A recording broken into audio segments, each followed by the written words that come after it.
Assalamualaikum warahmatullahi wabarakatuh. Alhamdulillah.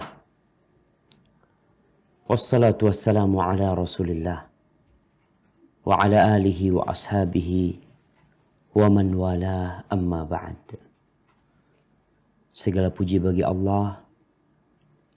Salawat dan salam semoga tercurahkan untuk baginda Nabi kita Muhammad sallallahu alaihi wasallam yang diutus oleh Allah untuk menyampaikan agama ini, yang dikirim oleh Allah untuk menjadi panutan bagi setiap manusia.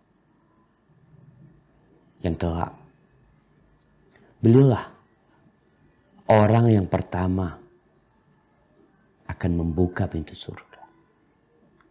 Semoga kita bisa berada di balik beliau, di belakang beliau, tatkala beliau mengetuk pintu surga Allah.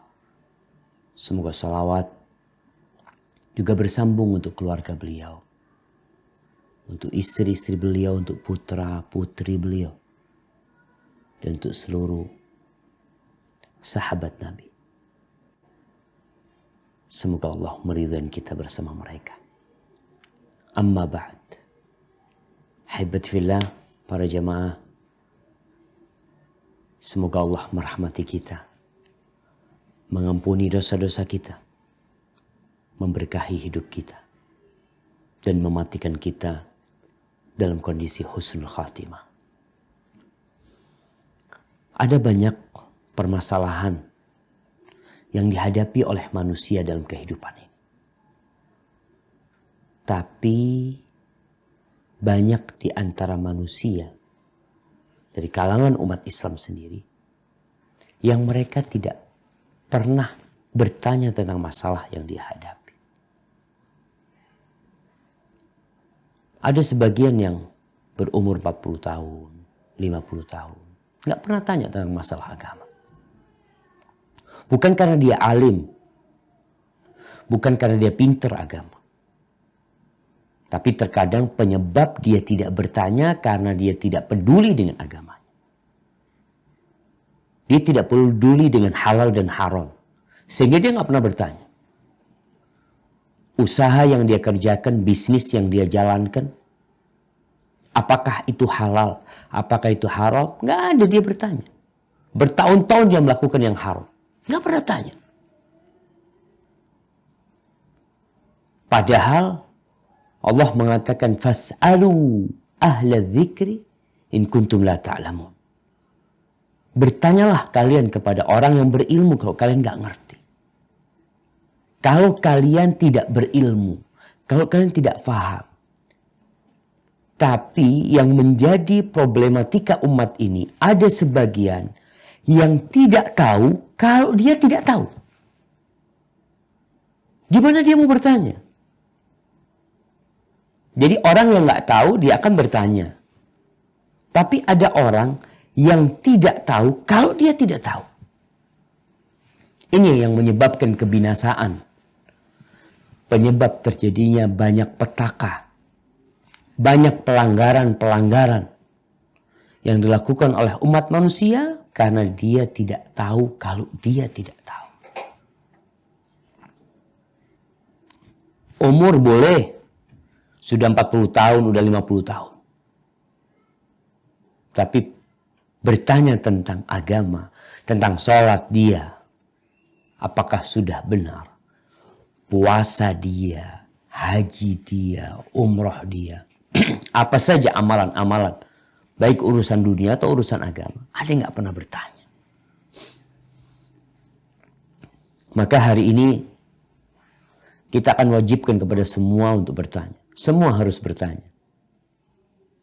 Tapi tanya apa, Ustaz?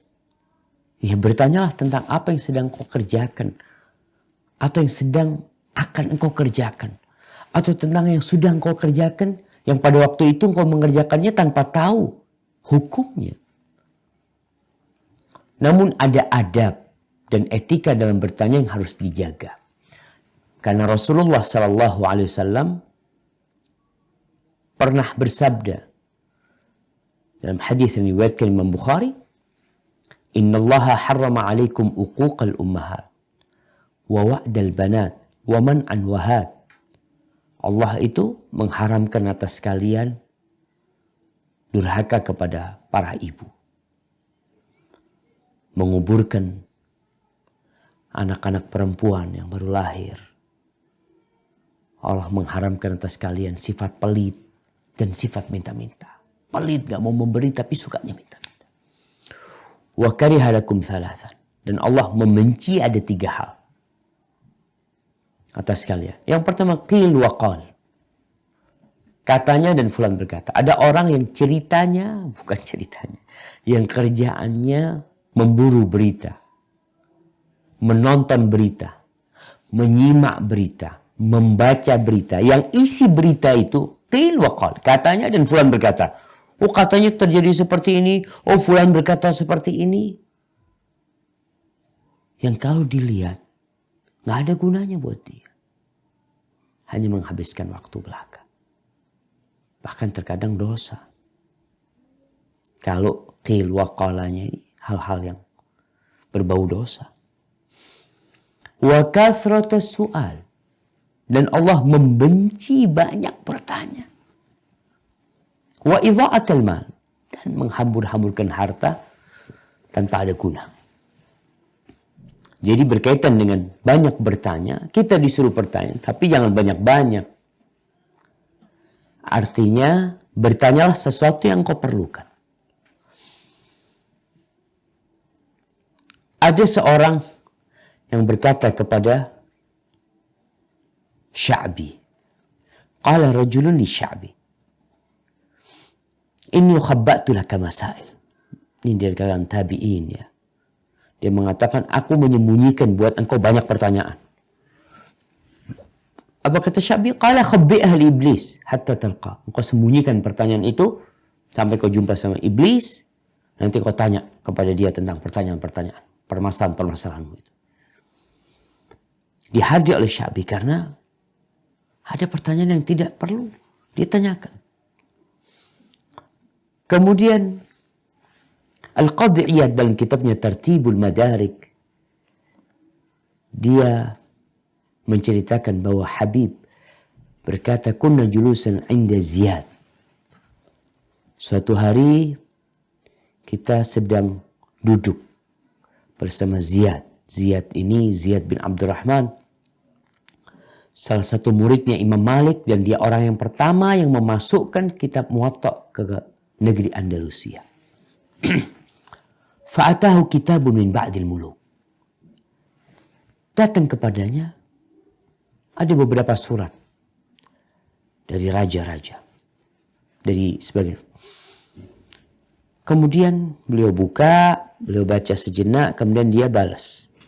Kemudian surat itu ditutup, distempel, cuma dikirimkan kepada utusan raja yang memang menunggu jawabannya. Faqala Ziyad, lalu Ziyad berkata kepada murid-muridnya, ala tadruna amma sa'ala sahibu hadzal kitab? Kalian mau tahu nggak apa yang ditanyakan oleh penulis surat tadi itu? Dia tanya, sa'ala an kaffatil mizanil a'mal yaumil qiyamah. Dia bertanya tentang 2 daun timbangan amal pada hari kiamat. Jadi timbangan pada hari kiamat itu dalam firman Allah, wa nada'ul mawazin al-qista liyaumil qiyamah, itu ada 2 daunnya. Pertanyaan rajanya apa? Raja itu bertanya, itu 2 daun timbangan itu dari emas atau dari perak? Dari emas atau dari perak? Maka aku tulis, haddatsana Malik an Ibn Shihab. Telah mengajarkan kepada aku Imam Malik, dia meriwayatkan dari Ibnu Shihab. Ibnu Shihab meriwayatkan bahwa Rasul SAW bersabda, min husni islamil mar'i tarkuhu ma la ya'ni. Termasuk kesempurnaan Islam seorang muslim itu, dia meninggalkan perkara-perkara yang dia tidak perlukan. Yang tidak perlukan. Kenapa harus bertanya tentang itu? Lalu aku jawab, wasatarid fata'alam. Nanti engkau akan sampai kepada timbangan tersebut Dan kau akan tahu. Yang perlu ditanyakan itu seharusnya apa yang memberatkan timbangan pada hari kiamat. Bukan timbangannya terbuat dari apa. Jadi ada orang-orang yang menanyakan perkara-perkara yang tidak perlu sama dia. Tidak ada gunanya buat dia. Yang dia perlukan dia tidak tanyakan. Maka dari itu pada kesempatan kali ini, ya tidak semua pertanyaan harus dijawab. Kadang-kala ustadz nggak tahu jawabannya. Kadang-kala seorang alim, seorang ustadz berpandangan memang tidak perlu dijawab sekarang. Kadang-kala ada pertanyaan yang membahayakan kalau dijawab. Jadi berusaha kita untuk belajar. Selain dengan membaca, maka dengan bertanya. Sebagian mahasiswa, sebagian penuntut ilmu itu kuliah selama 4 tahun gak pernah tanya satupun kepada guru. Sehingga ilmunya cetek, dangkal ilmunya. Kenapa? Bertanya ini seperti melemparkan kail ke lautan, ke samudera. Ketika dia lempar kail, dia akan dapat sesuatu yang besar. Tapi kalau dia berada di samudera, tidak pernah melempar kail. Dia hanya melihat ikan yang terkadang terbang, terkadang loncat. Kapan dia akan dapat ilmu? Maka kunci lemari-lemari ilmu, gudang-gudang ilmu, itu adalah as-su'al, bertanya. Barakallahu fiik. Silakan Anda buka bab untuk bertanya. Semoga Allah memberikan taufik kepada kita semua untuk memahami agama ini dengan benar dan mengamalkannya dalam kehidupan kita. Barakallahu fiikum. Ya, silakan.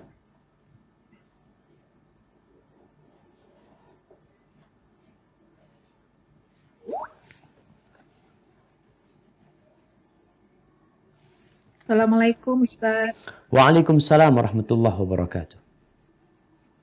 Terima kasih atas kesempatannya untuk bertanya. Satu pertanyaan dari Adelaide.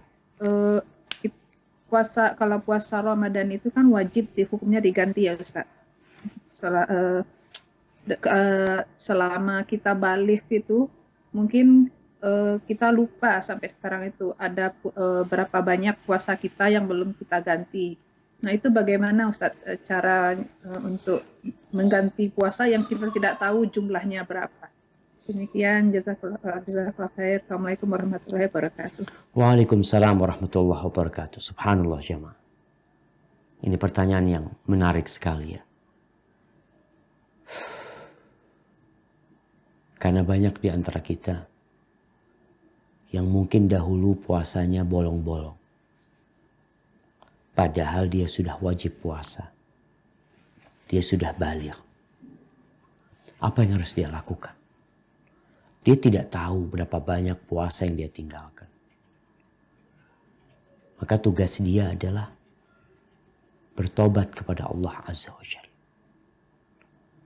Karena puasa yang ditinggalkan tanpa uzur itu termasuk dosa. Bahkan termasuk dosa besar. Salah satu rukun Islam dia tinggalkan. Maka kewajiban dia bertobat untuk tidak mengulanginya. Menyesali perbuatannya dan memohon ampun kepada Allah Azza wa Jalla. Terus apakah dia wajib mengganti?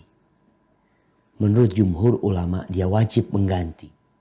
Walaupun ditinggalkan dengan sengaja. Walaupun mungkin tidak diterima sama Allah Azza wa Jalla. Karena sudah lewat waktunya. Tapi dia punya kewajiban menggantinya. Sebagai tanggung jawab dia. Dan itu hukuman buat dia. Sebagian ulama mengatakan dia cukup dengan bertobat dan memperbanyak amal sunnah. Terus dia nggak tahu jumlahnya. Maka diperkirakan. Orang itu ingatlah. Mungkin dia pernah lupa udah saat dia diperkirakan. Mau 30 hari. Kalau anak pernah nggak puasa 1 bulan penuh Ramadan. Maka diganti semuanya. Bagaimana menggantikannya? Ya mungkin kau bisa dengan mendawamkan puasa Senin Kemis dengan niat puasa wajib. Jadi puasa Senin Kemis niatnya tapi puasa wajib. Atau puasa Daud tapi niatnya puasa wajib, menggantikan puasa wajib yang dia tinggalkan. Dia perkirakan apakah dia harus membayar fidyah? Ya, memang ada sebagian ulama yang memerintahkan membayar fidyah kalau kita tidak bisa mengganti puasa di tahun yang sama.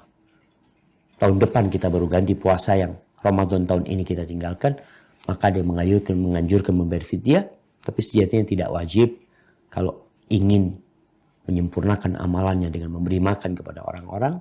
Semoga itu menjadi pengampunan atas dosa-dosa yang dia lakukan. Hadza wallahu a'lam bissawab. Nah.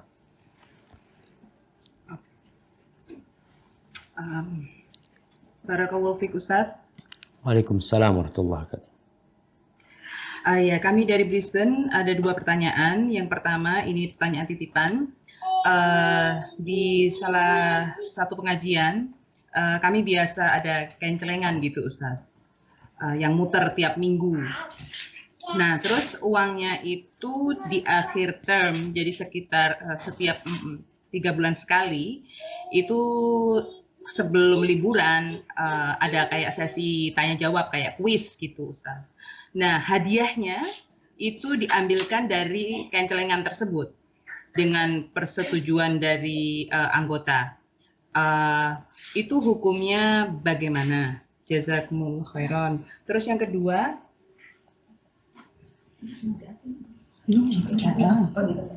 Satu dulu katanya. enggak dua yang bawa jamaah 2.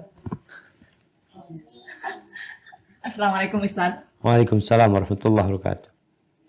Pertanyaan saya tentang jin nasab, Ustaz. Itu dulu ayah saya itu punya tombak dan keris sebelum meninggalnya itu. Waktu seingat saya sama si kecil itu lihat ada tombak dan keris di kamarnya. Terus tapi setelah saya dewasa nggak tahu itu tombak dan keris itu sudah nggak ada. Terus seingat saya itu orang tua ayah saya khususnya itu tidak mengadakan ritual untuk atau memandikan atau apa untuk tombak dan kerisnya itu. Terus, setelah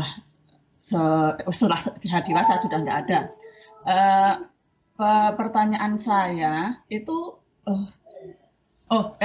dan juga ini keluarga saya, ibu saya itu kena darah tinggi. Terus semua anaknya 9 itu kena darah tinggi semua. Terus punya masalah dengan pencernaan juga. Hampir semua itu punya masalah dengan pencernaan. Terus saya baru sadar sekarang karena mengikuti salah satu ustadz tentang jin nasab ini. Terus itu gimana untuk kita bisa meruqyah diri kita untuk kalau umpamanya itu memang benar jin nasab gitu dari mbah saya atau mungkin turun ke bapak saya terus mungkin turun ke anak-anaknya. Nah, bagaimana untuk jazakallahu khairan. Barakallahu fiikum. Nah. Subhanallah jemaah.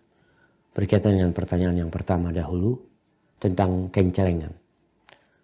Sebenarnya penggunaan uang kain celeng yang dikumpulkan setiap kajian itu sesuai dengan kesepakatan yang disetujui oleh yang mengumpulkan kain celeng tersebut.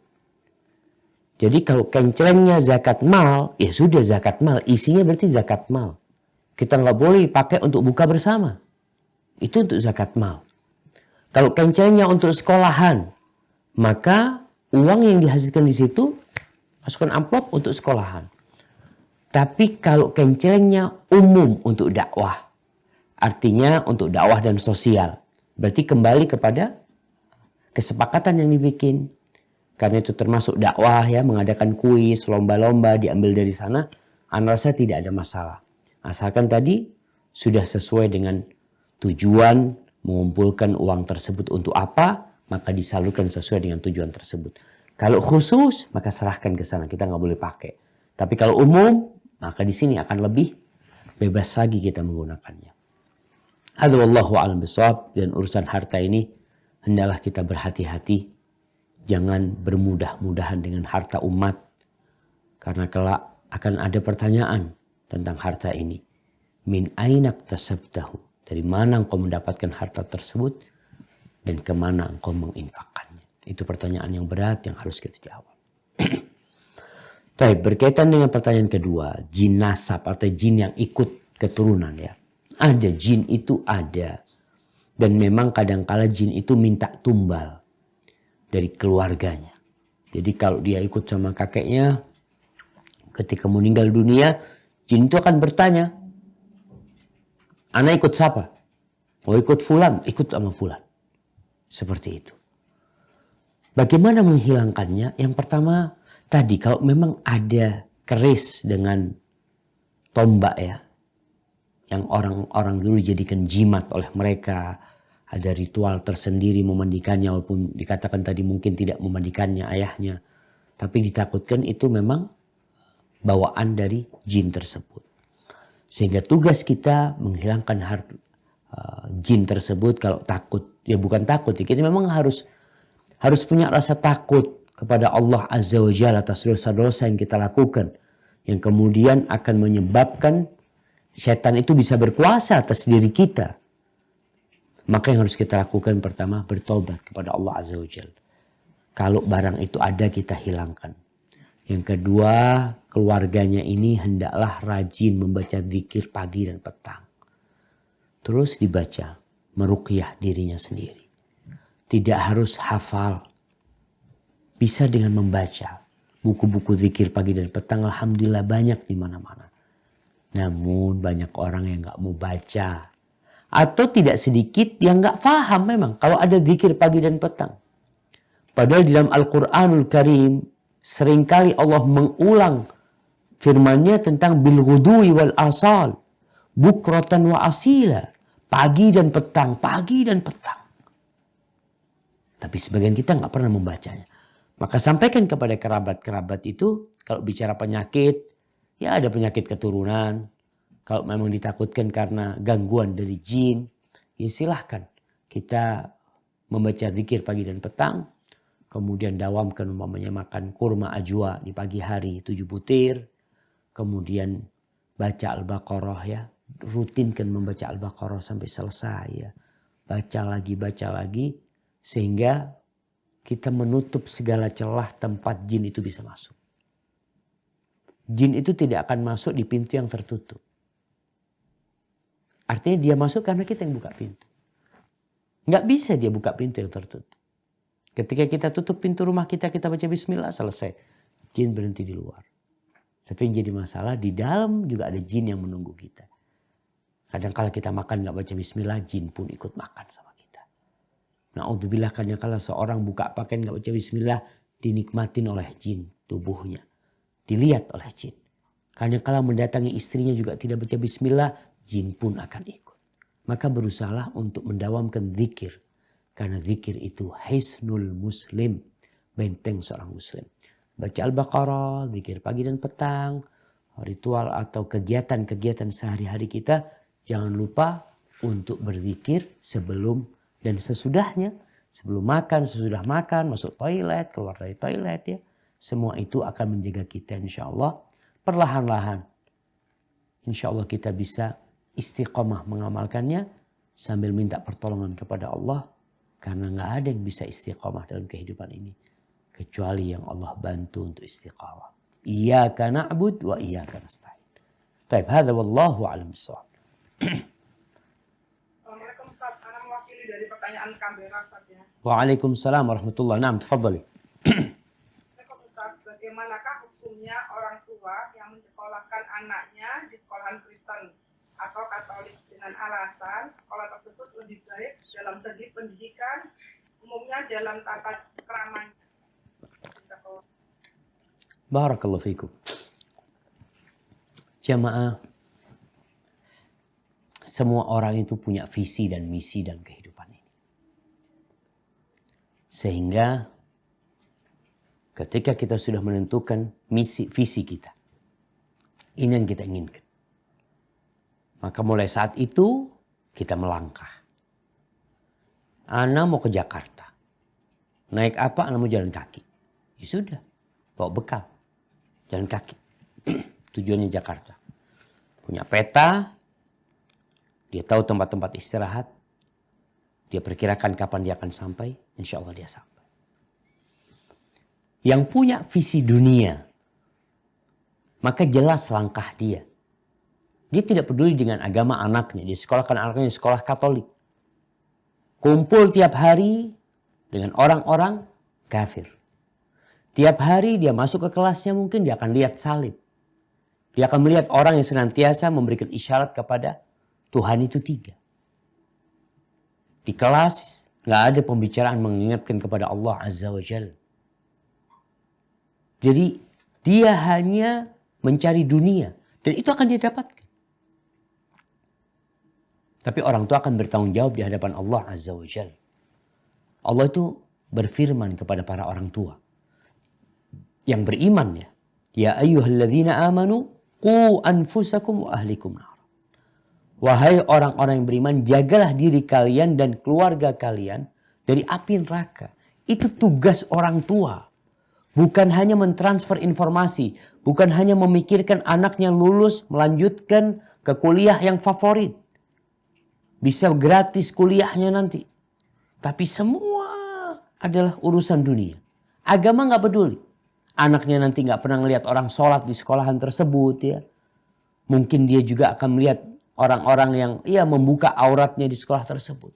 Jadi ada banyak konsekuensi yang dia harus mempertanggungjawabkannya di hadapan Allah Azza wa Jalla. Jadi jamaah, engkau sekolah Islam. Engkau sekolah Islam dapat 2. Dapat agama, dapat umum. Tapi umumnya gak terlalu bagus. Alhamdulillah dapat umumnya, agamanya yang penting yang bagus. Kalau umumnya bagus, agamanya lemah, apa yang akan terjadi? Jadi koruptor tuh anak. Dia punya ilmu. Tapi agamanya lemah.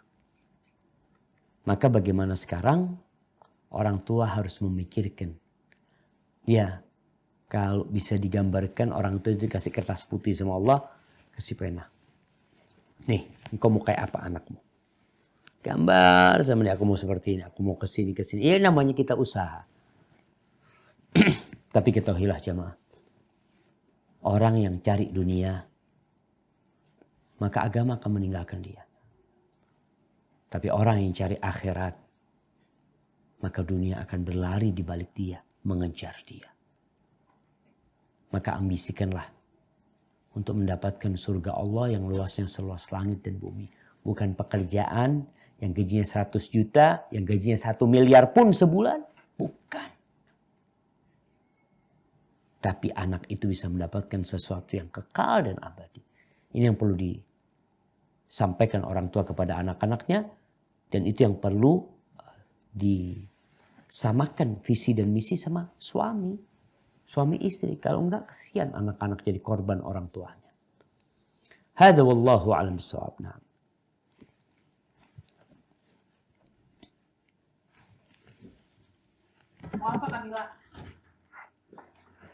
Assalamualaikum Ustadz. Waalaikumsalam warahmatullahi wabarakatuh.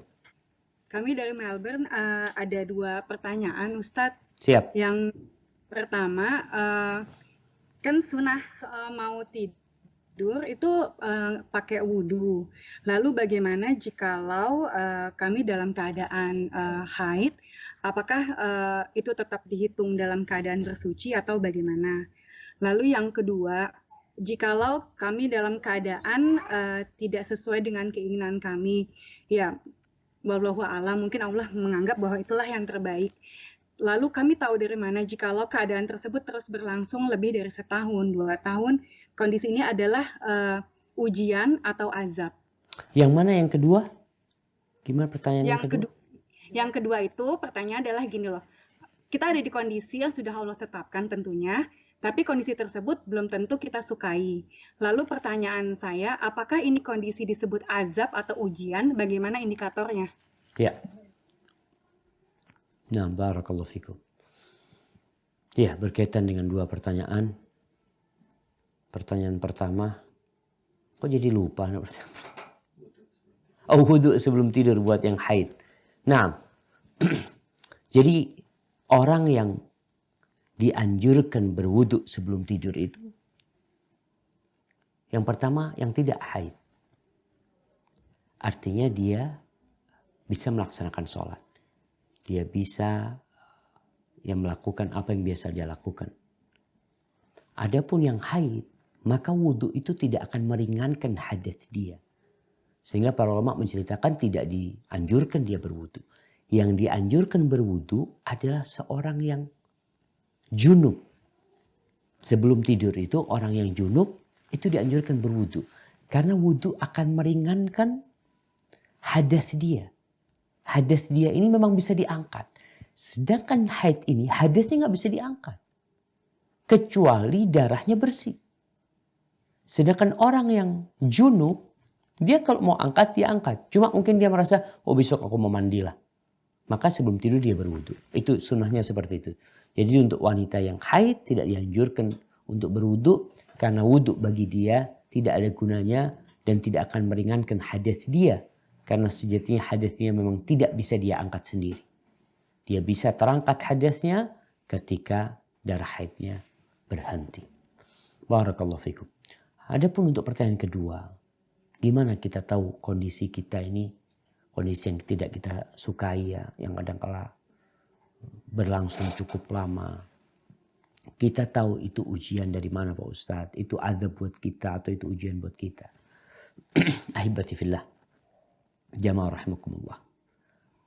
Jadi ketahuilah bahwa kehidupan ini adalah kehidupan ujian. Dunia ini daru ibtila. Jadi kalau bicara ujian, semuanya diuji. Apapun kondisimu, engkau berada dalam kondisi yang kau sukai, dalam kondisi yang kau tidak sukai, engkau tidak akan keluar dari ujian ini. Selama engkau hidup, engkau diuji. Baik kondisimu itu berlimpah harta, kondisi yang menyenangkan. Subhanallah. Jangan dipikir orang yang dikasih rizki sama Allah, dilimpahkan rizki oleh Allah kepada dia, berlimpah ruah hartanya, padahal dia melakukan kemaksiatan. Apakah itu bukan bala? Itu bala, ujian buat dia, dan akan menjadi azab ketika sikap dia salah dengan ujian tersebut. Jadi ketika orang dikasih kondisi yang menyenangkan buat dirinya, harta, kesehatan, itu ujian buat dia. Dikasih kesulitan, sakit, itu ujian buat dia. Dan ujian ini bisa menjadi penghapus dosa untuk kesulitan. Ketika orang disulitkan hidupnya, dikasih penyakit, dia nggak suka. Tapi dia bersabar, insya Allah. Dosanya dihapuskan, derajatnya diangkat oleh Allah Azza wa Jalla. Tapi bisa jadi azab enggak? Tadi. Dia itu jadi azab sehingga menghapuskan dosa. Dan akan menjadi azab yang berkelanjutan kalau dia tidak bersabar. Kalau dia tidak menerima, itu jadi azab buat dia. Oleh karena itu, dalam sebuah hadis disebutkan bahwasanya orang mukmin itu ketika dia dikasih penyakit, dikasih musibah, kemudian dia disembuhkan, dia tahu musibah itu untuk mendekatkan dia kepada Allah Azza wa Jalla. Musibah itu untuk menghapuskan dosa-dosa dia. Dan itu yang menyebabkan musibah yang menimpa seorang muslim, perkara yang buruk yang dialami seorang muslim itu jadi baik buat dia. Jadi kalau dilihat hikmahnya, alhamdulillah, berapa banyak orang yang ketika ditimpa kesusahan, dia semakin sering baca Al-Quranul Karim. Semakin sering sholat duha. Semakin sering puasa sunnah. Tapi ketika Allah kasih kesuksesan kepada dia, kenyamanan kepada dia, hilang semua. Qurannya nggak baca, puasa sunnah tidak, sholat duha enggak, ditinggal. Jadi bagaimana kita menyikapi itu yang menentukan mana yang azab buat kita dan mana yang akhirnya jadi penghapusan dosa dan pengangkat derajat buat kita. Jadi secara umum itu ujian semuanya. Tinggal bagaimana sikap kita sehingga itu menjadi azab atau itu menjadi penghapus dosa dan pengangkat derajat kita. Rasulullah sallallahu alaihi wasallam mengatakan, "Ma yusibul mu'min min wasabin wala nasabin wala saqamin hatta al-hamma yahammahu hatta syauka yushakuha illa kafarallahu bihi khataya." Tidaklah seorang muslim ditimpa kelelahan ya, capek dia, kegundahan yang menimpa hatinya, duri yang masuk ke kakinya mungkin. Melainkan itu akan menjadi penghapusan dosa buat diri dia. Maka di sini bagaimana kita menyikapinya, maka insya Allah apa yang kita hadapi akan jadi baik buat kita sebenarnya. Allah mengatakan, Kutiba alaikumul qital wa huwa kurhul lakum. Wa asa an takrahu syai'an wa huwa khairul lakum. Wa asa an tuhibbu syai'an wa huwa syarrul lakum. Wallahu ya'lamu wa antum la ta'lamun. Diwajibkan atas kalian berperang. Dan itu satu hal yang kalian benci. Tapi Allah sebutkan bisa jadi sesuatu yang kalian benci itu, yang kalian tidak suka itu baik buat kalian. Dan sebaliknya sesuatu yang kalian suka itu buruk buat kalian. Allah tahu, kita tuh nggak tahu. Oleh karena itu Umar bin Khattab radhiyallahu ta'ala anhu pernah berpesan. Dia mengatakan, aku ini nggak peduli kondisi pagi hariku besok. Dalam kondisi yang aku sukai atau dalam kondisi yang aku benci. Aku nggak peduli. Kenapa Umar mengatakan itu? Dia berkata, karena aku tidak tahu di mana ada kebaikan sebenarnya. Apakah kebaikan itu akan berada di sesuatu yang aku benci atau berada di sesuatu yang aku sukai? Jadi kalau bicara kondisi kita setahun, 2 tahun, 3 tahun. Ada orang yang sampai mati. Allah kasih bala. Hidupnya susah. Sehingga dia berjalan di muka bumi ini bersih dari dosa-dosa. Maka cobalah kita membuka hati kita untuk menerima semua ketentuan Allah Azza wa Jalla. Kalau itu ketentuan yang kita sukai, maka kita bersyukur. Kalau ketentuan yang kita tidak sukai, maka kita bersabar dan semuanya akan melahirkan kebaikan-kebaikan yang sangat banyak buat kita. Hadza wallahu a'lam bissawab. Assalamualaikum Ustaz. Waalaikumsalam warahmatullahi wabarakatuh. Bagaimana kalau misalnya mantan suami Afan, suaranya kecil, dikerasin dikit.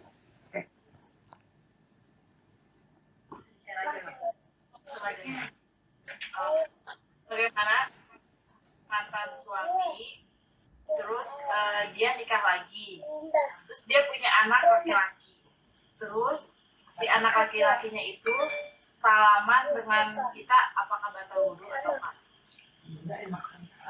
Yang kedua, Assalamualaikum Ustaz, mau tanya tentang hukumnya memelihara binatang. Memelihara? Binatang. Binatang apa? Seperti kucing ataupun burung atau binatang yang ekstrim Ustaz. Oh. Seperti ular. Nah. Baik, barakallahu fikum. Iya, berkaitan dengan 2 pertanyaan ini ya. Yang pertama, anak suami. Anak suami. Anak suami ini bisa jadi anak bawaan dia. Atau anak bawaan dia menikah dengan perempuan lain, dia punya anak. Posisi anak suami ini kepada mantan istrinya bapak, anaknya ini adalah mahram.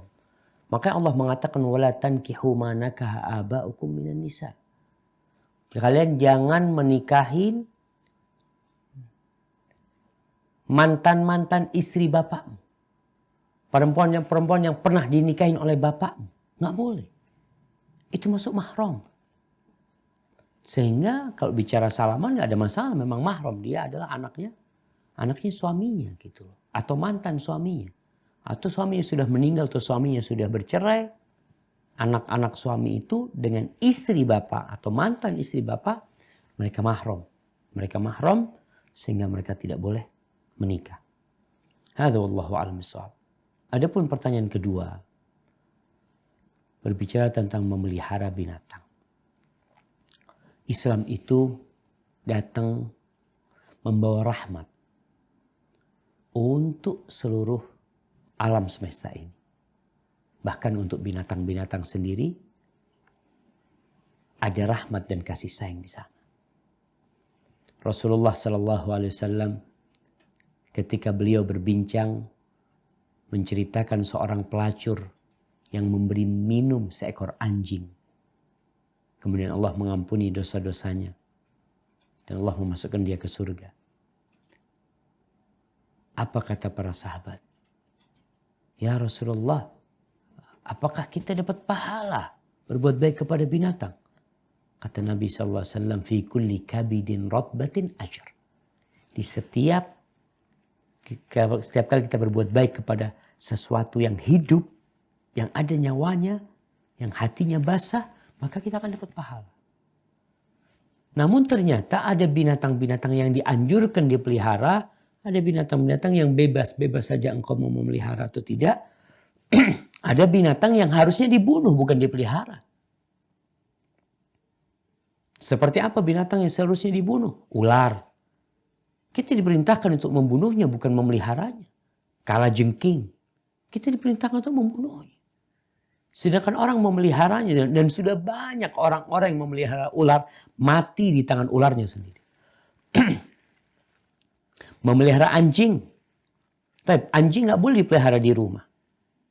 Untuk kesenangan ya. Tiap hari akan dikurangin pahala orang tersebut 1 qirot. Kalau dia pelihara anjing di rumahnya. Ada anjing yang diperbolehkan untuk dipelihara, itu anjing penjaga. Penjaga kebun, penjaga ternak. Kemudian anjing untuk berburu. Atau kalau memang rumahnya ya membutuhkan penjagaan, anjing itu bisa untuk menjaga. Tapi bukan di dalam rumah. Diajak bermain sama mereka, tidur sama mereka. Adapun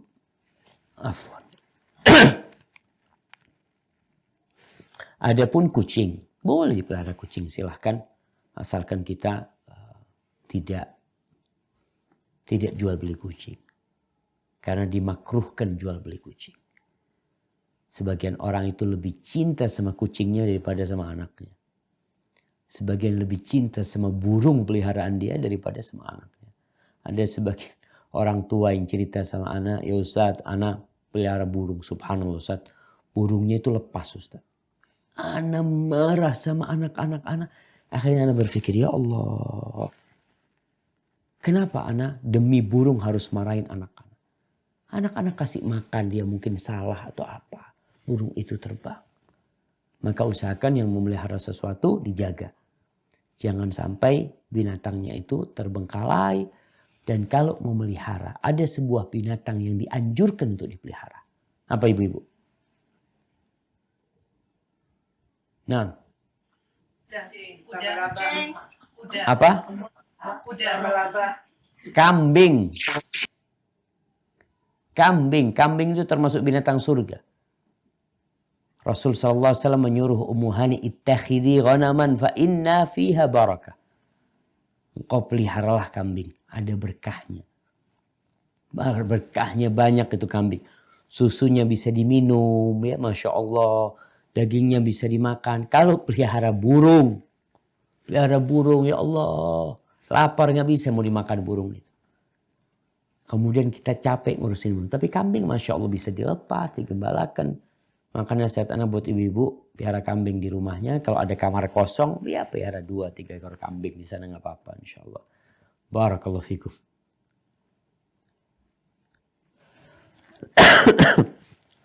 Assalamualaikum Ustaz. Waalaikumsalam warahmatullahi wabarakatuh. Sydney ada 2 pertanyaan Ustaz. Siap. Yang pertama soal mimpi.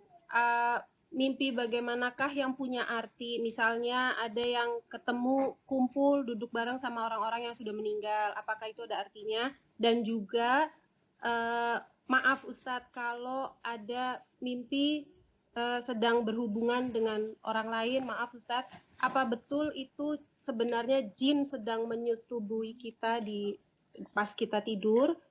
Kemudian pertanyaan yang kedua, kita pengajian Itu ya siap. Pertanyaan kedua, ketiga. Yang tadi 1,5 Ustaz. Nah, Yang kedua, pengajian kita kan ngumpulin infak Ustaz. Bolehkah kadang yang memegang ngumpulin itu pinjam untuk keperluan pribadi atau untuk keperluan lain, tapi berjanji setelah ini saya ganti langsung gitu Ustaz. Ya insya Allah diganti, tapi bolehkah gitu? Dipakai dulu gitu Ustaz, buat nalangin something gitu. Nah, barakallahu fikum. Ya, berkaitan dengan mimpi jamaah. Jadi para ulama menyebutkan apa yang dilihat seorang dalam tidurnya itu terbagi menjadi 3. Yang pertama, ru'ya, yaitu satu pesan dari Allah Azza wa Jalla yang dia lihat dalam mimpinya. Yang ada maknanya. Yang ada pesan di sana seperti mimpinya Nabi Yusuf alaihissalam. Seperti mimpinya raja ketika bermimpi. Ada pesan di sana. Mimpinya Rasul sallallahu alaihi wasallam ketika beliau di perang Uhud. Beliau melihat ada sapi yang disembelih ya. Beliau lihat di ujung pedangnya itu ada yang tumpul ya, seperti itu. Itu yang ada pesan dari Allah Azza wa Jalla. Kemudian yang kedua disebut hulum, yang dari setan. Salah satunya seperti tadi yang disebutkan berkaitan dengan mimpi basah ya, mimpi berhubungan sama orang lain. Makanya para nabi tidak mengalami hal itu. Sallallahu ala nabiyina wasallam. Dan ada hal-hal yang buruk yang dilihat juga, itu bisa jadi setan ya, bukan hanya mimpi basah. Kadang-kala hal-hal buruk yang dilihat itu bisa jadi dari setan.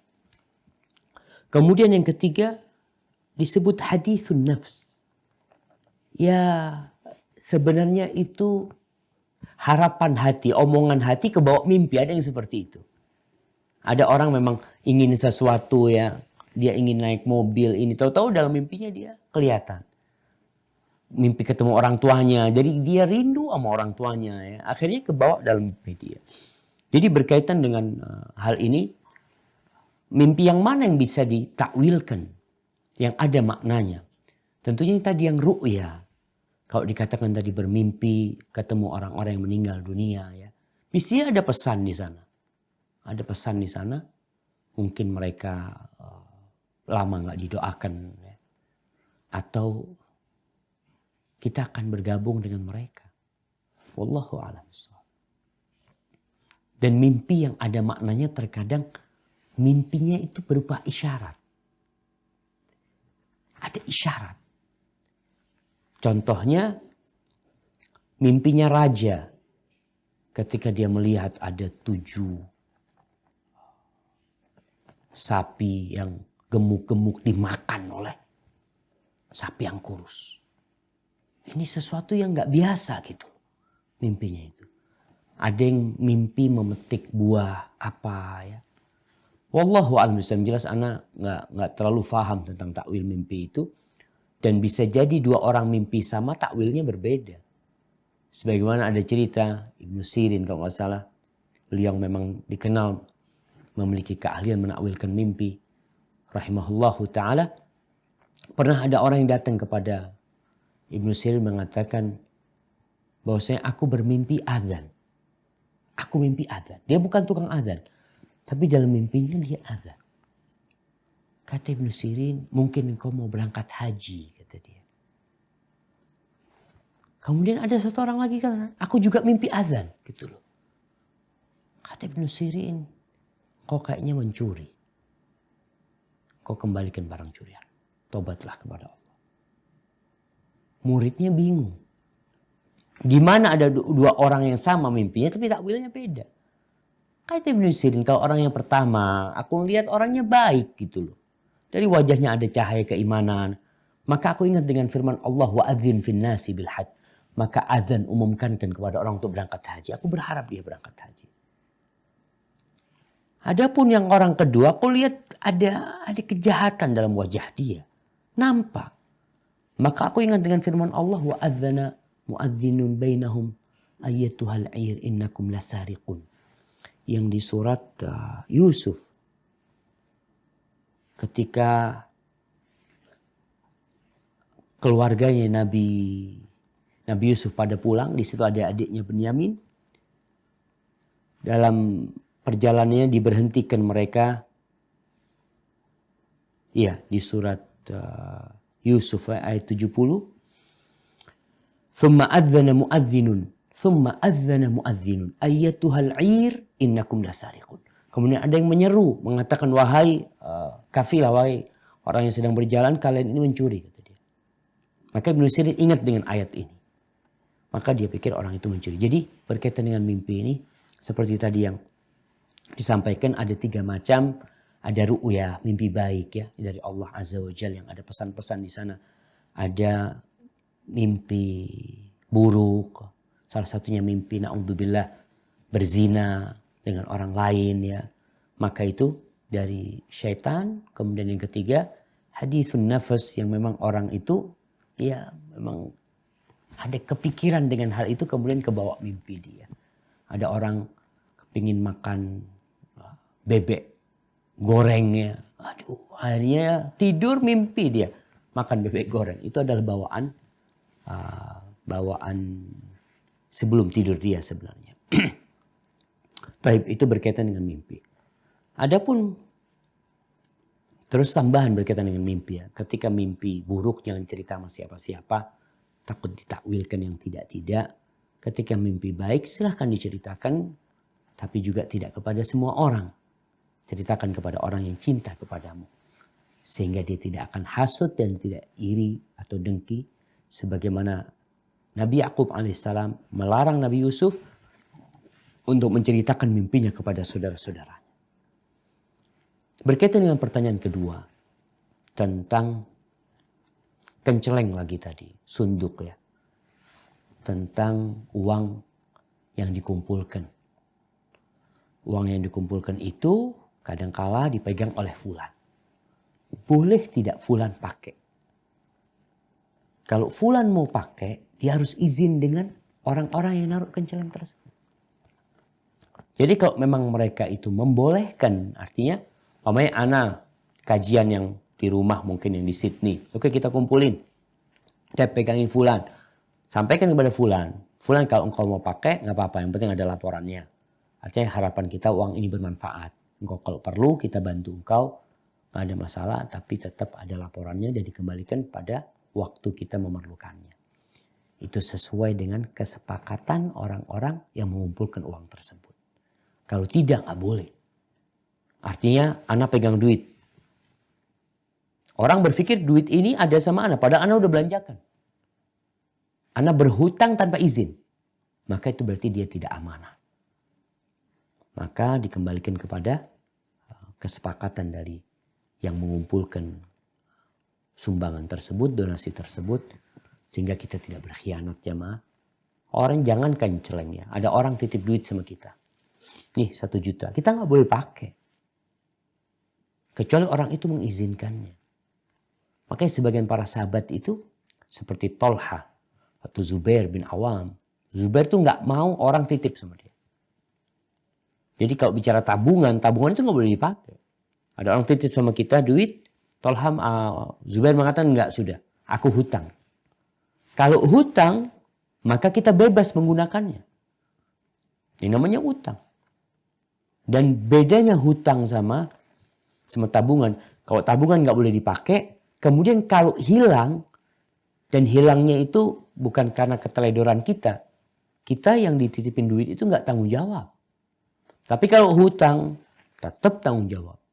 Uang itu harus engkau kembalikan. Rumahnya mau kebakaran umpamanya. La samahallah. Terjadi itu, maka dia tetap wajib mengembalikan. Kalau titip tidak. Rumah kebakaran, afwan duitmu ikut terbakar. Ya sudah, mau gimana lagi. Hadza wallahu a'lam bishawab. Tolong berhati-hati memakai uang umat ya. Al-mu'minun ala syurutihim. Orang-orang beriman itu sesuai dengan persyaratan yang telah mereka tetapkan di antara mereka. Hadza wallahu a'lam bishawab. Naam, tafadhali.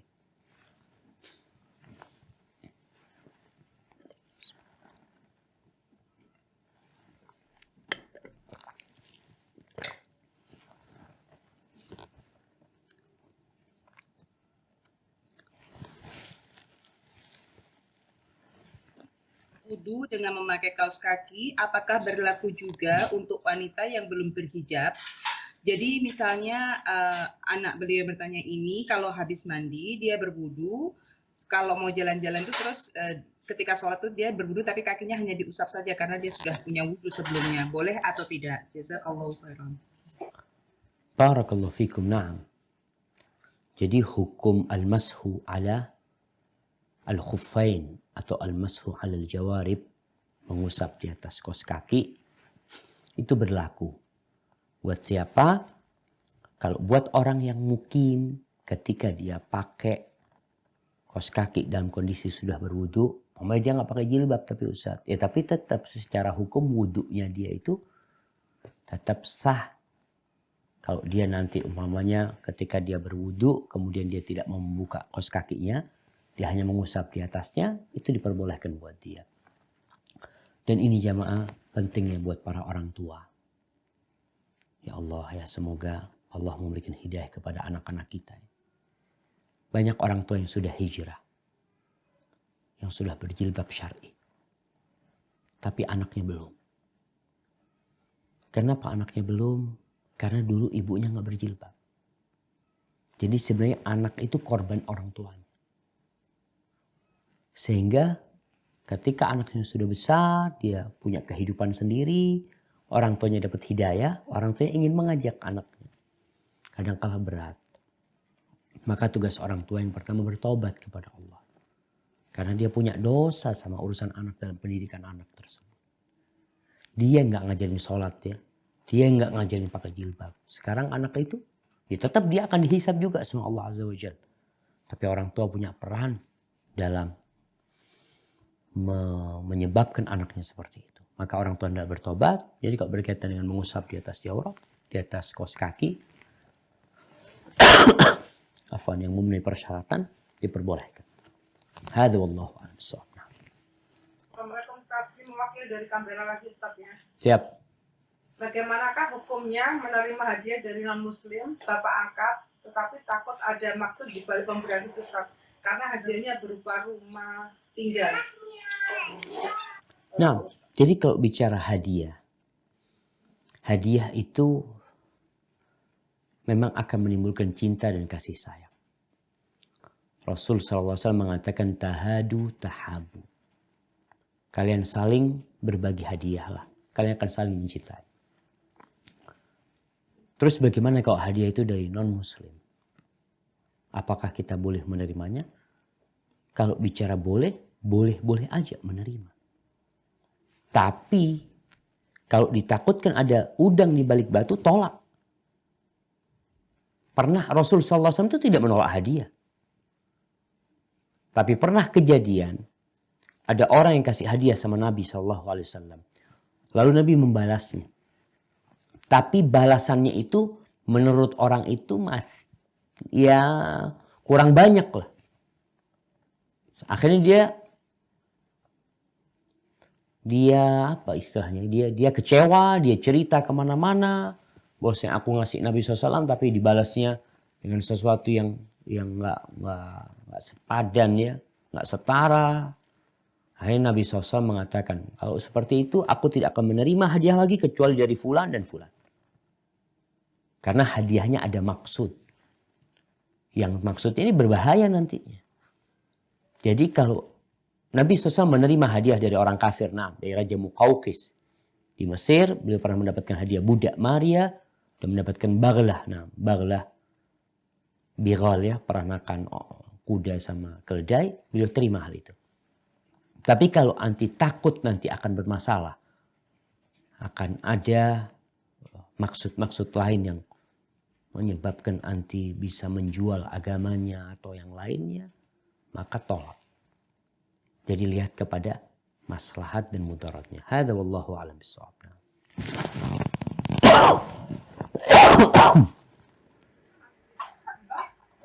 Assalamualaikum Ustaz, kami dari Melbourne lagi Ustaz. Tafadhali, na'am. Suaranya agak keras yang Melbourne nih. Kenapa Ustaz? Suaranya dikerasin. Oh iya. Pertanyaannya gini Ustaz, ada kondisi seorang yang sakit, lalu didiagnosa oleh dokter itu belum ada kepastian sembuh. Nah, untuk bulan Ramadan ini rencana mau bayar fidyah. Pertanyaannya, fidyahnya dibayar berupa uang atau berupa makanan. Makanan yang dibayar tersebut per hari atau langsung dikumpul untuk 30 hari. Nah, barakallahu fikum. Ia berkaitan dengan orang yang sakit. Sakit ini ada 2 macam. Bahkan ada 3. Ada sakit yang tidak mempengaruhi dengan puasa dia. Maka dia puasa. Yang kedua, ada sakit yang berbahaya kalau dia berpuasa. Tapi sakit ini ada harapan sembuh. Maka buat dia fa'iddatun min ayyamin ukhar. Maka dia mengganti mengqadha'nya di hari-hari yang lainnya. Yang ketiga, sakit yang tidak ada harapan sembuh. Sakit kalau dia puasa membahayakan dirinya, harapan sembuh nggak ada. Dokter mengatakan kayaknya berat ya. Untuk sembuh itu berat. Maka orang ini yang bayar fidyah. Tapi kalau masih ada harapan sembuh, jangan bayar fidyah.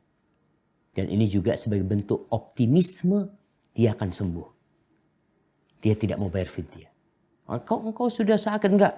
Ana nggak mau bayar fidyah. Ana mau ngasih makan orang nggak apa-apa. Tapi anak mau ganti puasa anak. Anak berharap anak sembuh. Ini bentuk optimisme dia untuk mendapatkan kesembuhan. Maka dia nggak bayar fidyah. Kalau dia berharap bisa sembuh. Masalah fidyahnya, fidyah itu dibayarkan ya di akhir Ramadan. Atau tiap hari 1 orang. Bukan uang, tapi memberikan makan kepada mereka. Bisa jadi makanan yang siap saji, yang siap dikonsumsi. Bisa jadi berupa makanan pokok yang diberikan kepada mereka. Jadi 1 orang, 1 hari 1 orang. Anas bin Malik radhiyallahu ta'ala anhu, dia di akhir Ramadan ya, atau di bulan Syawal ya, dia biasa mengumpulkan orang-orang, jumlahnya 30 orang, dia kasih makan di rumahnya. Selesai dia, fidyah dia seperti itu. Jadi kita bisa cicil tiap hari 1 orang, atau kita bisa kumpulkan nanti, atau nggak dikumpulin, hari itu kita beli 30 makanan, kita bagikan kepada 30 orang. Seperti itu. Dan kalau memberikan makanan pokok, Syekh bin Utsaimin rahimahullah ta'ala menyarankan ada lauknya. Jadi kalau kita kasih beras kan nggak bisa dimakan seperti itu. Kita kasih beras, tambah ada telurnya umpamanya, itu akan, ya hanya saran ya, akan lebih baik buat mereka. Setengah sok setiap harinya, ya kira-kira 1,5 kilo lah. Hadza wallahu a'lam bissawab.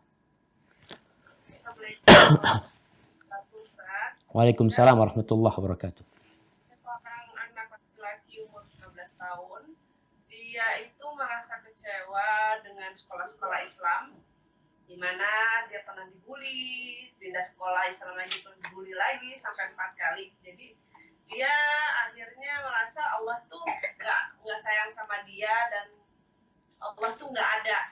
Jadi dia lebih baik tidak mengenal Allah, tidak mempunyai agama, sehingga dia lebih baik keluar gitu dari agama Islam. Kemudian sampai sekarang dia masih sekolah di sekolah Islam, dan salah satu ustadznya itu ngasih dia ayat yang mengatakan bahwa orang-orang yang sudah keluar dari agama Islam tidak bisa kembali menjadi Muslim. Jadi membuat dia semakin, ya udah lebih baik saya nggak punya agama gitu. Saya udah sarankan untuk bertobat Ustaz, tapi dia merasa ngapain sholat tobat kalau memang ada ayat seperti itu. Jadi saya minta sarannya Ustaz, gimana caranya untuk mengubah anak ini untuk kembali ke jalan Allah. Itu aja, jazakallah. Subhanallah jamaah, ya Allah nasallallahu al-hidayah jamaah. Semoga Allah memberikan hidayah kepada kita. Kita ini nggak tahu bagaimana akhir hidup kita ya. Taib. Berkaitan dengan sekolah Islam. Memang menjadi PR kita bersama ya, untuk menjadikan sekolah-sekolah Islam ini sekolah yang munafik, sekolah yang bagus, yang amanah. Karena tidak sedikit dari sekolah Islam ya kurang lebih hanya untuk cari duit. Sehingga dia nggak peduli dengan hasil. Kalaupun hasil, tetap tujuannya adalah uang buat dia. Maka harapan kita bersama bagaimana menciptakan sekolahan-sekolahan itu yang mendidik dan mendukung. Kalau bicara dibully, maka ini perlu ditekankan kepada anak itu juga. Kalau engkau mengatakan kau dibully, di situ ada 40 anak mau sekelas. Mereka betah di sana. Mereka bisa tahan. Engkau aja yang mungkin gak tahan. Jadi kita juga perlu kasih tahu anak kita bagaimana menghadapi bulian orang-orang tersebut ya. Dan sampaikan kepada dia kalau dibully Rasul SAW lebih parah dari semua yang kau dapatkan gitu. Itu untuk mendidik anak kita ya. Kemudian untuk ya mengajak dia supaya kenal sama Allah Azza wa Jalla. Ujian, ceritakan kepada dia cerita para nabi yang hidupnya susah. Nabi Nuh alaihissalam 950 tahun. Tiap ketemu orang dibully, dicaci maki, dihina ya. Selama 950 tahun. Kenapa itu dilakukan atau itu terjadi? Itu ujian buat mereka. Dan sampaikan kepada anak kita hidup ini ujian. Maka perlu kita bawa anak kita ke tempat-tempat yang lebih susah. Agar dia melihat. Sehingga dia jadi sadar bahwasanya apa yang dihadapin sesuatu yang sangat kecil dibandingkan dengan yang dihadapin oleh orang lain. Adapun berkaitan dengan orang-orang yang masuk Islam. Kemudian dia murtad. Maka apakah dia tidak bisa masuk Islam? Bisa. Ada peluang. Jadi ayat-ayat yang berkaitan bahwasanya mereka tidak akan diterima. Karena mereka nggak masuk Islam lagi. Nggak akan diterima karena tobatnya pura-pura. Kebanyakan orang-orang munafikin. Orang-orang munafik itu masuk Islam. Sholat di belakang Nabi Muhammad SAW. Tapi dia kafir dalam dirinya. Maka selama hayat masih dikandung badan. Dan orang yang murtad itu mau masuk Islam lagi. Allah buka pintu tobatnya lebar-lebar. Siapa yang menutup pintu tobat? Jadi itu yang tunggu ana. Berkaitan dengan orang-orang yang kemudian kafir ya. Dia beriman, kemudian dia kafir, kemudian dia beriman.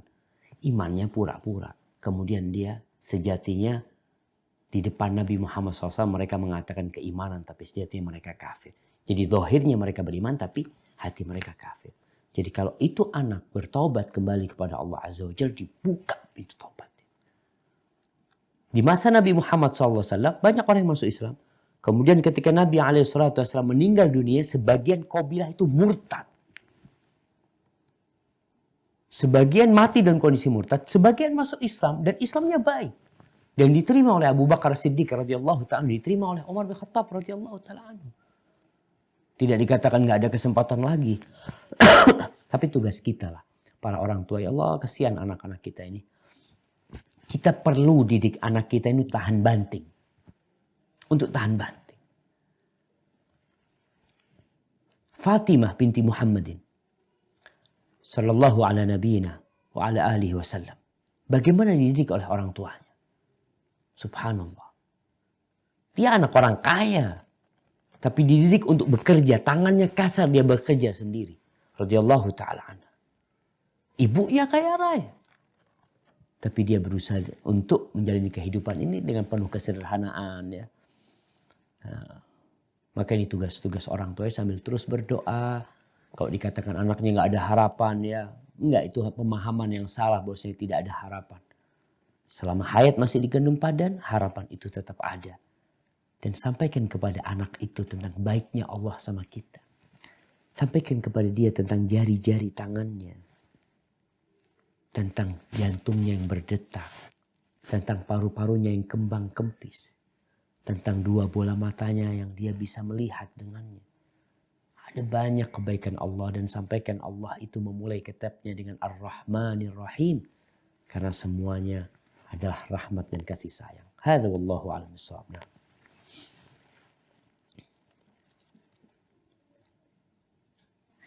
Ini dari Sydney, Ustaz. Assalamualaikum. Waalaikumsalam warahmatullahi wabarakatuh. Ustaz, ini ada kisah nyata, ada seorang ibu, dia itu meninggalkan anak-anaknya untuk bekerja di luar negeri. Dan anak-anaknya itu dititipkan kepada jidanya. Nah, setelah anak-anaknya dewasa, ini ibu jarang pulang ke Indonesia. Setelah anaknya dewasa, subhanallah, anak-anak ini jadi yang nggak benar. Nah, sampai meninggal, ya wallahu alam bisawab ya, mudah-mudahan diampuni dosa-dosa anak-anak itu. Nah, pas meninggal juga ibunya nggak bisa sempat datang melihat anaknya meninggal. Nah, ibu ini merasa dia kayak mengabaikan anak-anaknya.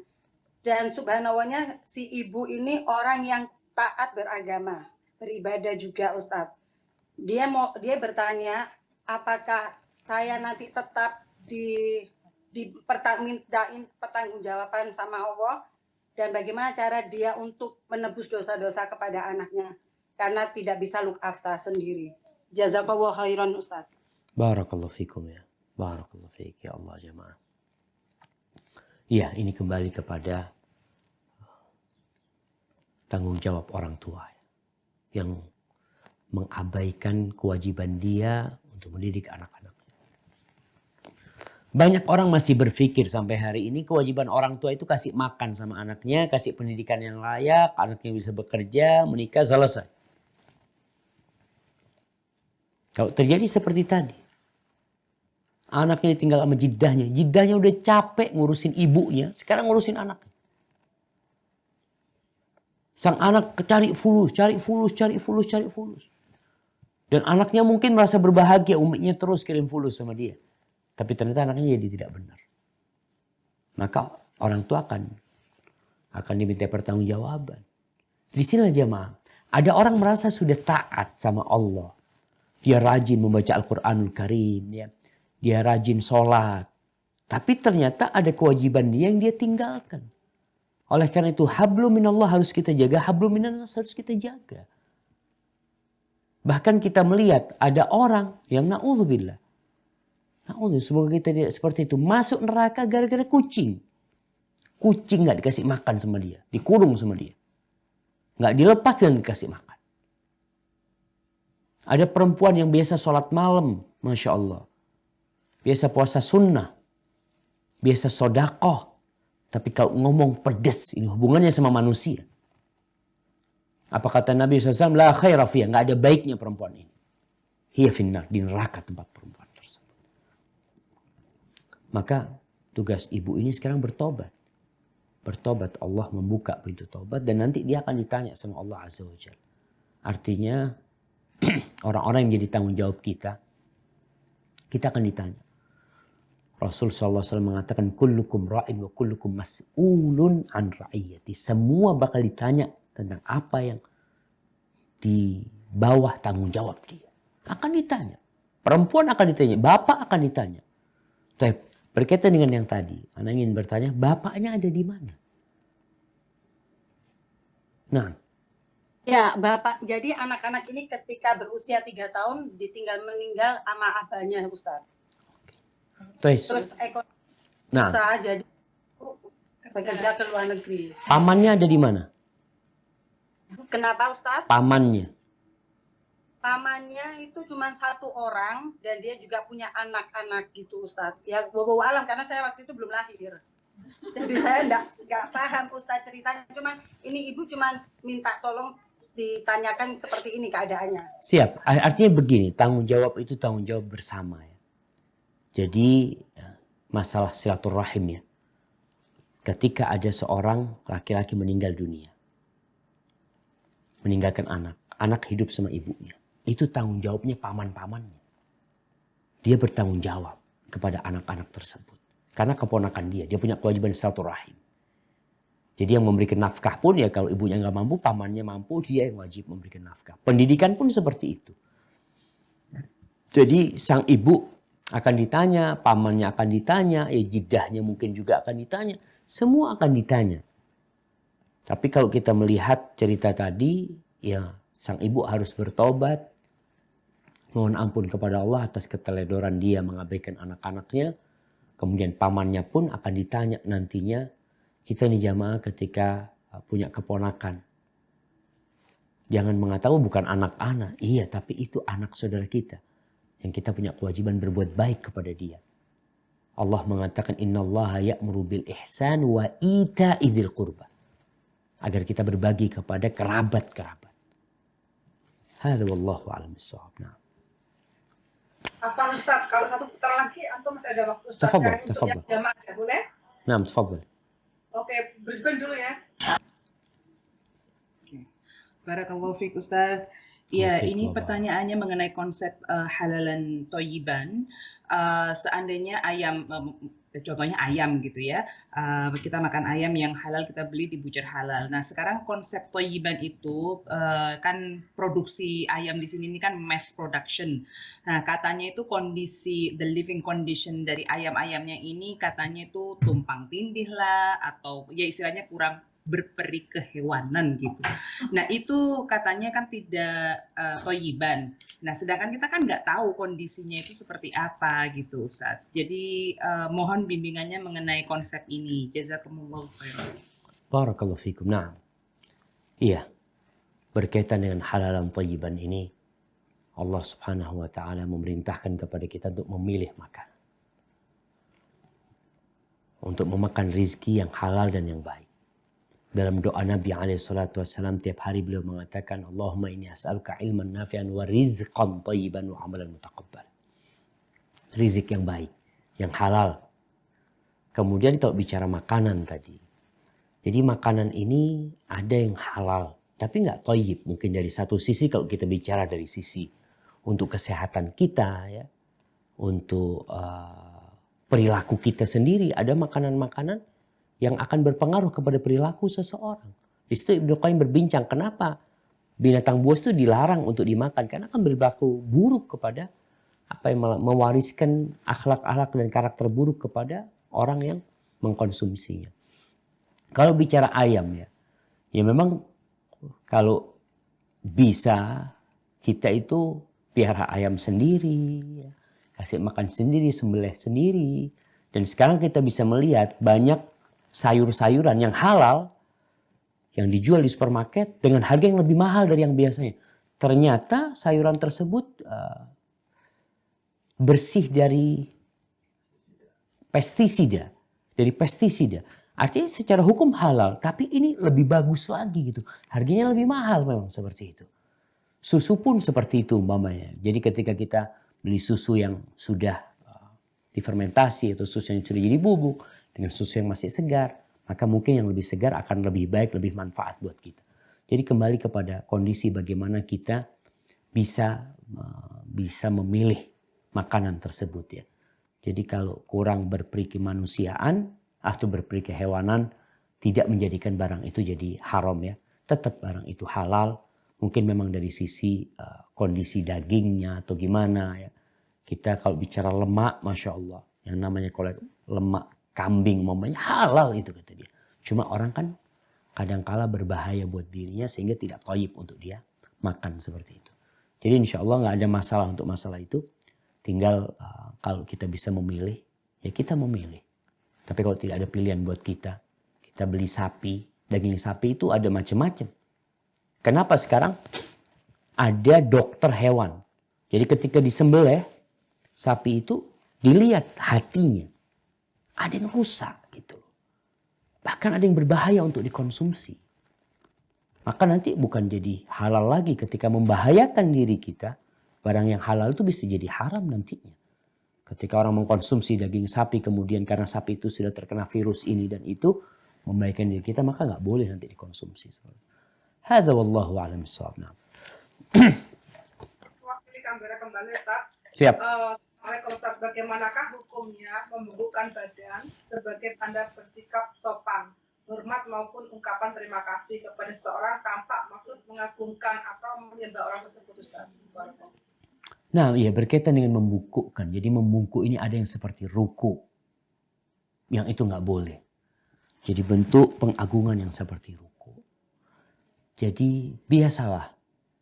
Biasa kalau memang harus menunduk, bukan menunduk yang seperti ruku. Kemudian kalau kita lewat ya. Ada orang yang ketika lewat memang dia seperti orang yang ruku berjalan. Maka nggak boleh. Terus bagaimana ketika kita melewatin orang? Ya kita izin. Ketika melewatin orang, kita melangkahin orang, ya mau nggak mau kita akan seperti orang ruku, tapi bukan untuk ruku, tapi untuk membuka jalan. Kita ingin meletakkan tangan kita, tolong dikasih jalan seperti itu. Karena ada sebagian orang yang berjalan sampai melangkah ke kepalanya orang atau apa ya. Jadi berkaitan dengan penghormatan kepada orang, Islam telah mengajarkan kepada kita penghormatan dengan salam ya, dengan senyum ya. Tidak dengan membungkukkan diri, apalagi sampai ruku, ada yang sampai jongkok-jongkok. Ya. Tolong seorang muslim itu belajar mana yang boleh dilaksanakan. Nah, ini kembali kepada bab pertanyaan tadi dan mana yang tidak boleh dilakukan sebenarnya. Hadza wallahu a'lam bissawab. Nah. Baik, pertanyaan terakhir.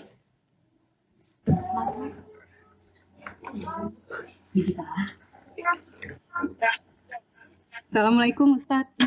Waalaikumsalam warahmatullahi wabarakatuh. Ustadz, tanya dong, buah biji pala itu hukumnya apa ya? Wallahu a'lam. Kalau ditanya masalah pala ini, kalau dibikin bumbu masak dan tidak memabukkan, sebagian fatwa ulama membolehkan. Tapi kalau sampai memabukkan, maka nggak boleh. Jadi mungkin dilihat fatwa-fatwa para ulama tentang hal ini. Ana sendiri ketika membaca tentang biji pala ini, Ana belum bisa menyerapnya. Maka coba ditanyakan kepada ustadz yang lainnya. Terima kasih Ustadz. Satu lagi Ustadz, jikalau beli rumah, tapi rumah itu belum lunas, lalu rumah tersebut dikontrakan, hukumnya tetap jatuh bayar zakat nggak setelah setahun umurnya rumah tersebut? Baik, ya berkaitan dengan harta yang dizakatin.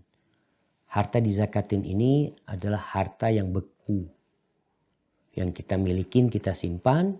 Yang kedua, modal usaha yang kita putar. Di barang dagangan itu ada zakatnya. Kalau bicara tadi rumah, kita punya mobil, kita punya mobil yang disewakan. Mobil itu nggak ada zakatnya.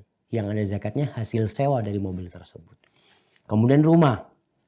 Rumah pun kita punya rumah walaupun belum lunas, kemudian kita kontrakan, ada zakatnya dari hasil kontrakan tersebut apabila telah berputar 1 tahun kemudian sampai kepada nisabnya. Bukan hanya rumah ini. Umpamanya rumah ini disewakan Ustaz, fulusnya itu 50 juta atau fulusnya 20 juta. Baik, uang itu 20 juta kita dapat. Kapan zakatinya? Tahun depan. Kalau sekarang kita dapat duit 20 juta, zakatinya setelah setahun. Itu ditambahkan dengan uang-uang yang kita miliki yang lainnya yang sama umurnya sudah 1 haul. Jadi kalau rumahnya tidak dizakatin kecuali rumahnya rumah dagangan. Dia bikin rumah beberapa unit, kemudian dia jual belikan, di situ baru ada zakatnya karena menjadi barang dagangan. Hadza wallahu a'lam bissawab. Nah. Iya, 2 menit lagi. Assalamualaikum Ustaz. Waalaikumsalam warahmatullahi wabarakatuh. Hukum membayar sholat yang zaman dahulu belum betong istilahnya, yang ketiga, dan bagaimana membayarnya, apakah waktunya harus bersamaan dengan jadwal sholatnya? Jazakallah khair. Barakallahu fikum ya. Ya berkaitan dengan sholat yang ditinggalkan dengan sengaja. Anda udah pernah sampaikan bahwasanya ada 2 pendapat para ulama. Jumhur ulama wajibkan untuk diganti. Untuk diganti sholat tersebut. Walaupun sudah keluar waktu, walaupun nggak akan diterima. Tapi sebagai bentuk hukuman seperti puasa yang ditinggalkan dengan sengaja. Dia sholat. Bagaimana pelaksanaannya? Ya dilaksanakan bersama sholat yang dia tinggalkan. Duhur, selesai sholat duhur kita sholat duhur. Selesai sholat maghrib kita sholat maghrib. Artinya bukan sholat sunnah. Itu sholat wajib yang kita tinggalkan. Tapi Ana lihat pendapat yang ya Ana lebih condong ya. Mungkin Ana akan mengkajinya lebih dalam lagi. Bahwasanya orang itu tidak wajib mengqadha. Karena nggak ada gunanya dia mengqadha. Nggak akan diterima. Yang boleh mengqadha itu orang yang meninggalkan sholat karena ketiduran. Atau karena kelupaan. Yang dengan sengaja maka dia wajib taubat. Nah, terus gimana yang ketiduran aja wajib mengqadha? Kok yang meninggalkan dengan sengaja tidak mengqadha? Nah, karena ini sebagai hukuman buat dia. Sehingga dia tahu dia punya utang sholat yang banyak yang tidak bisa dibayar. Dia harus bertobat kepada Allah. Dia harus memperbanyak sholat sunnah. Karena pada hari kiamat awal yang dihisap adalah sholat.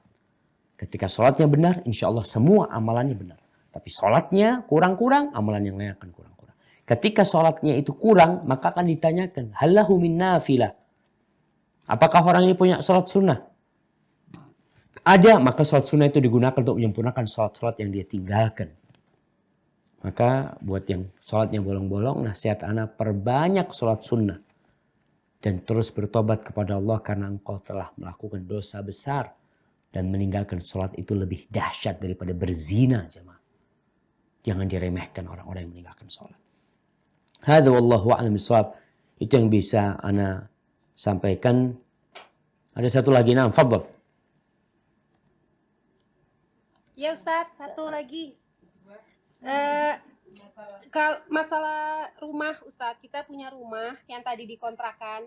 Hasilnya itu sebelum haul sudah terpakai, entah semua, entah sebagian. Yang harus dizakatin itu sisanya aja atau keseluruhan.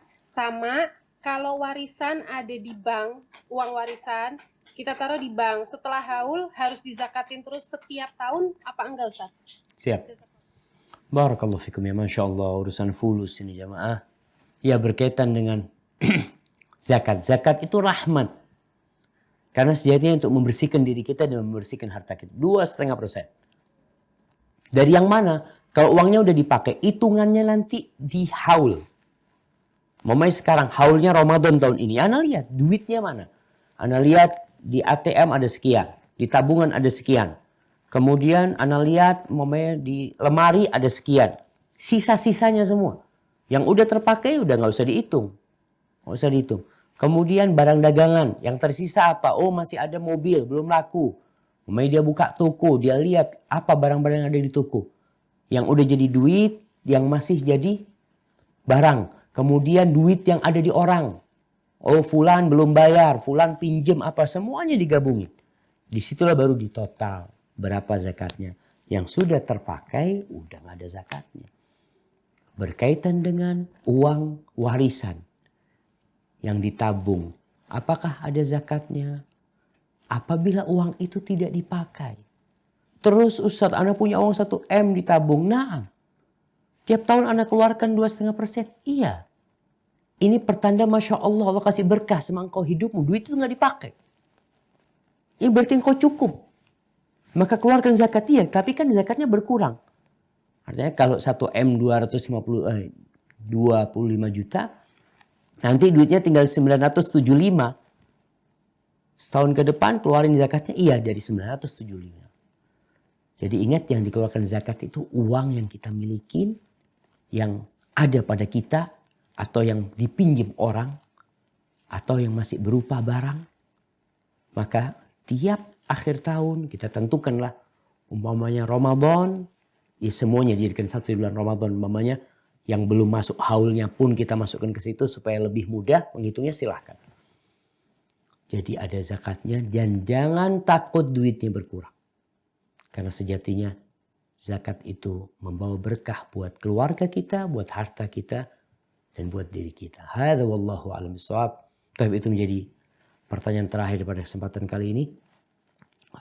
Subhanakallahumma bihamdika asyhadu an la ilaha illa anta astaghfiruka wa atubu ilaik. Assalamualaikum warahmatullahi wabarakatuh.